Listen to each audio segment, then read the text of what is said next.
Hello everybody, how are you today?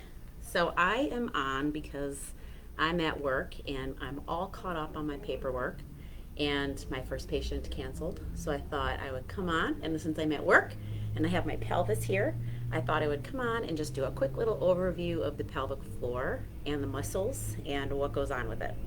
So here is my pelvis that I use to show people what's going on. Sorry, the camera is like weird and opposite. I can't get this together here. Okay, so here we go, pelvic floor.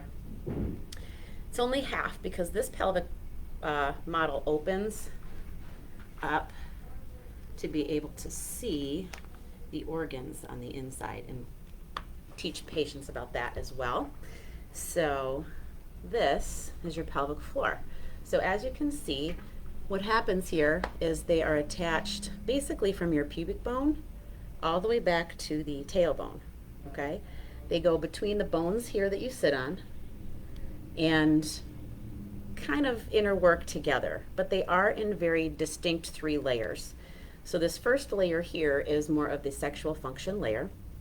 There is a layer in between these 2 layers that is your sphincter layer. So that's the layer that kind of keeps things in and lets things out when you want them to go out, like all your stuff that you want to stay in there.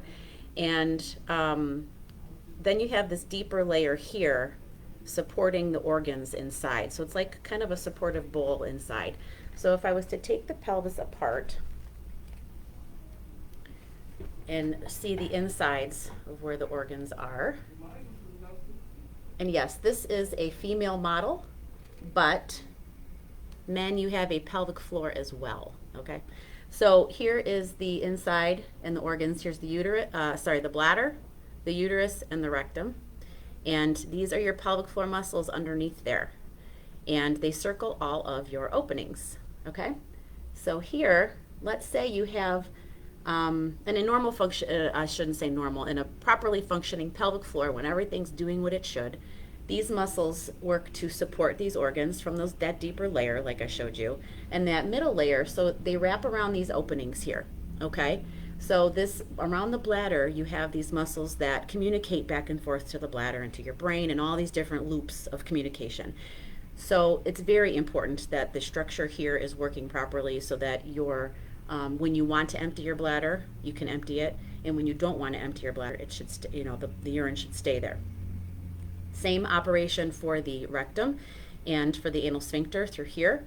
And so that brings us to the point of dysfunction. So if something's going on with these muscles, if they've been traumatized, if there's been surgeries in the abdomen, if you have a dysfunction in the hip joint, which is literally very closely associated to the pelvic floor, if you have spinal issues coming from here up, geez, this is crazy, up and through here, into the pelvic floor, nerve involvement, any other issues that might cause a dysfunction in through here, then you have communication interruption and things that can happen that can actually let urine and stool out beyond your control, or you can have the organs kind of dropping in to the vaginal canal or the rectal canal where you feel like things are falling out vaginally. And so this would be pelvic floor dysfunction at that point.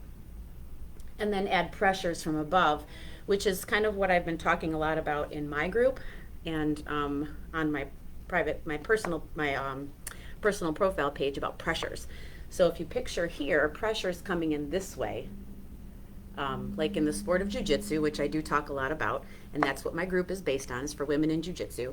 So pressures coming in through here, or if you're in this position, pressures coming this way, can press down into this pelvic cavity, so pressures from here get displaced down through here, and if these muscles aren't doing what they need to do for you, then it can cause these pressures to come out this way. So you might have like urine leakage or prolapse feelings vaginally that you don't feel like you have as much control over as you'd like to.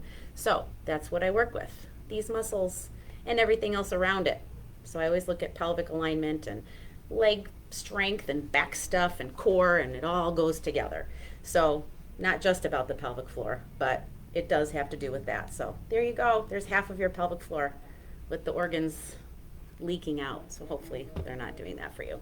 All right, so If you have questions about that, let me know. If you want to join my group, let me know that too, and I'll make sure you get there. All right, you guys. All you guys have a good day today. With that in mind, what a nice way to start your day. All right, I see I have some people who actually joined me. Good morning, you guys.